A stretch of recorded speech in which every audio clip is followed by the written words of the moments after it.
পেট market শুধু বাংলায় নয়, গোটা ভারতবর্ষের কোণে কোণে আছে। সত্যি বলতে এটা অনেকেরই পছন্দের একটা জায়গা, কিন্তু এত জনপ্রিয়তা সত্ত্বেও এখানেই প্রাণগুলোকে সব থেকে বেশি উপেক্ষা করা হয় এবং দিনের আলোয় এই বাজারের অন্ধকারগুলোকে লুকিয়ে রাখা হয়। এই ধরনের পেট মার্কেটের সব থেকে বাজে দিক হলো আনএথিক্যাল ব্রিডিং, আর যার প্রভাব শুধু ক্রেতাদের ওপরেই নয়, আমাদের সমাজের ওপরেও খুব বাজেভাবে পড়ে। শুধু টাকার নেশায় মত্ত এখানকার ব্যবসায়ীরা চালায় অমানবিক অত্যাচার, যেখানে প্রাপ্তবয়স্ক হওয়ার আগেই কুকুরদের ব্রিড করা হয়।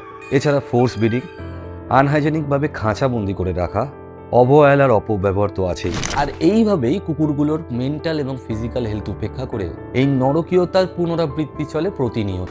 কিন্তু এবার সময় এসে এগুলো নিয়ে কথা বলার। আমরা যারা সোশ্যাল মিডিয়াতে এদের ভিডিও দেখতে পছন্দ করি, লাইক কমেন্ট শেয়ার করি, তারা অজান্তেই জন্ম আর প্রশ্রয় দিচ্ছে নতুন নতুন কন্টেন্ট ক্রিয়েটারের আর নতুন নতুন চ্যানেলের। মানুষ মিসগাইডেড হচ্ছে। সস্তায় পাওয়া কন্টেন্ট আর একটা মোবাইল ফোন যদি পকেটে টাকা এনে দেয়, তাহলে এরম ক্রিয়েটার মনে হয় রোজ জন্মাবে, আর এই সমাজে হাসি মুখেই বিষ মিশিয়ে দেবে, জেনে বা না জেনে। তাই সাবধান হন। আপনারা যারা ভিডিওটা এখনো দেখছেন, আপনারা সত্যিই এই নির্বাক প্রাণীগুলোকে মন থেকে ভালোবাসেন। আর তাই আজকে আমি এই ভিডিওর মাধ্যমে আপনাদেরকে জিজ্ঞাসা করতে চাই, আপনাদের কি মনে হয়? কমেন্ট বক্সে অবশ্যই জানাবেন।